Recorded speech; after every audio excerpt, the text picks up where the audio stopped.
the question was, how do we draw these diagrams essentially? And so I'm going to answer this question for both an electromagnet using the right hand rule, as well as a situation of electromagnetic induction still utilizing the right hand rule. You'll see how these two situations differs. I apologize for my voice. I'm taking this video in the early hours of the morning.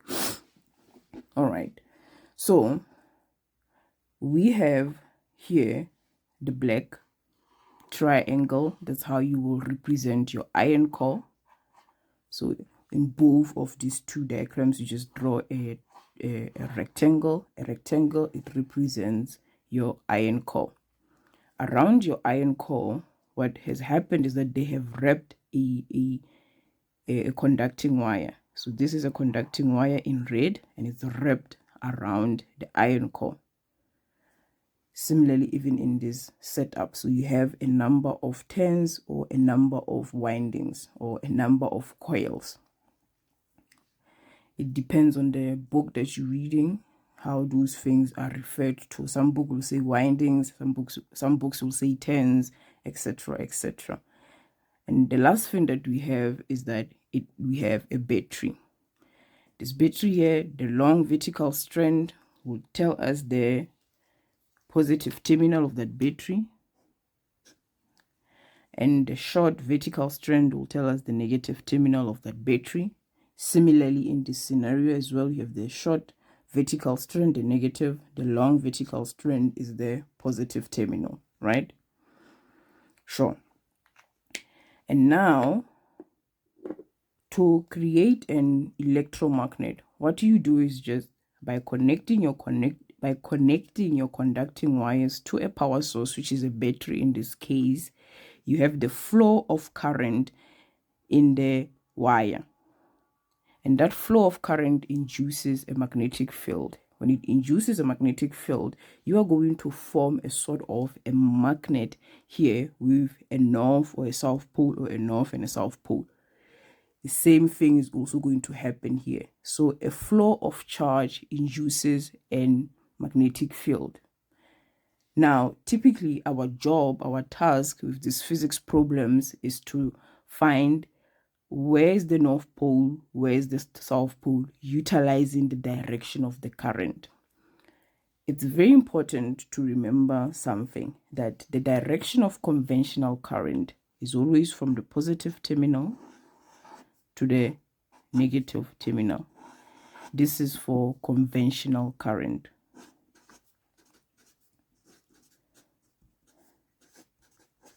So we're just going to go and assume that this current is flowing conventionally. So meaning our current is going to be from the positive terminal of the battery.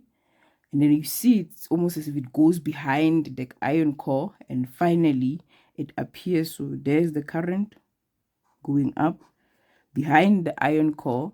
Then finally it will drop here. Behind the iron core, finally appear here. Behind the iron core, finally appear here. Behind the iron core, and it's on its way to the negative terminal. There we are. You can also draw a similar situation here. We see now the polarities have, what's the English? The English is escaping me, have sort of swapped. So we still have current from the positive terminal. Draw an arrow to indicate from the positive terminal all the way there by the iron core, disappears and seems to appear again here, disappears behind the iron core, then appears here facing up, right, disappears behind the iron core, then appears here, disappears behind the iron core and appears here, and finally there is where your current is. Now that we know the direction of the current, we can now use the right hand rule. So let's say for the right hand rule that this marker that I'm holding will represent the iron core, My fingers will tell me the direction of, what is the direction of? The direction of the current. So we look at the first set up. You say, okay, here's my iron core. I'm going to hold it using my right hand. So I see that my current here, it's almost like it's wrapping behind in this setup here. Look at it. It's wrapping behind the coil is wrapping behind the iron core, and then the current is just appearing like this. And if I'm holding this like this, you can tell my thumb will tell me the north pole, and here it will tell me my south pole. So I can put it like this. My thumb will tell me the north pole, and this will tell me the south pole. So I'll just say, okay, the thumb is in this direction. So we have the north pole here, and it means here we will have the south pole. A slightly different situation happens here. Still have your iron core, hold it with your right hand.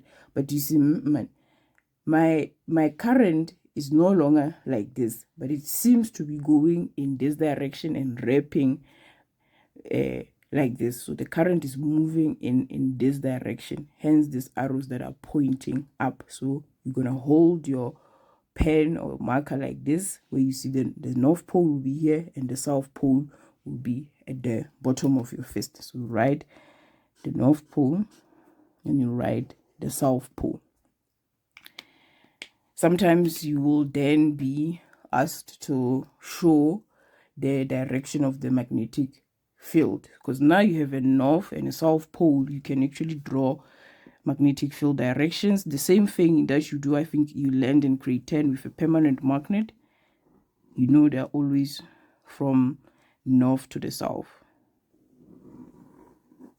There by the poles, they are closer together, these magnetic field lines. There you are, and then you just show, okay, they are from the north to the south pole.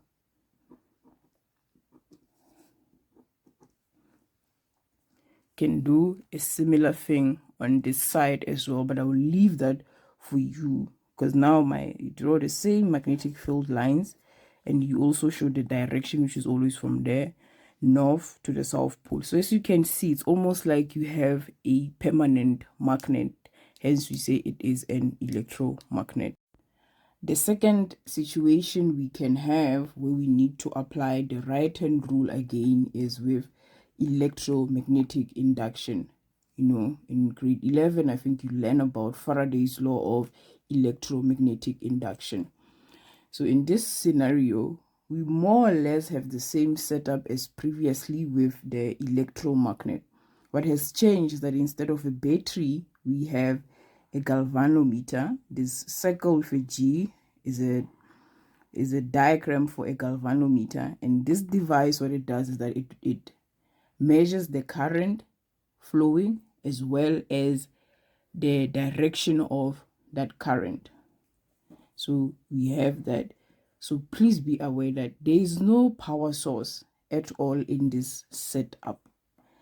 There in the first setup with an electromagnet, we had a power source, which was our battery with a positive and a negative terminal, but here we don't. And another thing that is different now is that now we have a permanent bar magnet with a north and a south pole. So you have a permanent magnet like this with a north and a south pole. And now we also see that there's an arrow telling us that this bar magnet is moving towards our iron core, slowly perhaps. In this setup, the arrow is facing in that direction, telling us that the bar magnet is also moving away from our setup there. Sure. So in this setup, we are typically asked to determine what pole will be induced here when this permanent bar magnet is approaching, and what pole will be induced here when it is going away. So those are what you are essentially asked to answer at grade 11 or grade 12. I'm not sure if you do this in grade 12. This was just a mistake, the black line there, so you'll have to forgive me. So let's consider a situation. the moment you have this bar magnet approaching, it's approaching like that, the North Pole approaching. Remember, a bar magnet has its own magnetic field around it. So it's approaching. As it approaches, we have a changing magnetic flux. And that changing magnetic flux is going to induce a current to flow in our conducting wire, the red line there. What do we know about current? If a current flows in a conducting wire, what do we know? It creates a magnetic field. So you have an approaching magnetic field from the bar magnet, and then that changing magnetic field, it's changing because it's approaching. It induces a current in here. That current in turn creates its own magnetic field. So you'll have a magnetic field from here, and you have a magnetic field from the bar magnet. You'll have a magnetic field from here, and you have a magnetic field from the bar magnet. And those two magnetic fields are going to interact in very interesting ways. What is it that they will do? They will oppose whatever the other is doing. So if this one is approaching, this one will try to push this one away. Now, if this one is going away, this also goes, no, come back. So this is how it's happening. So if this bar magnet is going here with its own magnetic field towards this with its own magnetic field, they will oppose each other. But the moment this magnetic field is moving away, this one will also oppose whatever it is. They say, come back. I hope that is clear. So let's study that setup. So in this setup, you have a North Pole that is approaching, induces a current in here. That current creates its own magnetic field, and this magnetic field opposes whatever this is doing. The only way it can oppose is if it induces, or its North Pole is here, the North Pole of this. I don't have enough space. I just write with a marker. So you have a North Pole here. So just know that here you will have a North Pole. So that is clear. What do we know about a North and a North Pole? They repel. So that's why this magnetic field opposes this magnetic field. The same thing, the moment this magnetic field with the North Pole is going away and tries to bring it back, how can it do that? It can only do that if here we have a South Pole. So a South and a North will attract. So let me just summarize what I've said. An approaching magnetic field induces a current in here. That current creates its own magnetic field, which opposes whatever change is happening. If this is coming, it will push it away. If this is going away, it will try to bring it back. It pushes it away. If this is the North Pole, it will create its own North Pole so that there is repulsion. If this is the North Pole, it is going away, it will create its own South Pole so that there is attraction. Now, what I want you to do, I want you to think of a scenario where instead of the North Pole approaching, you actually have the South Pole approaching.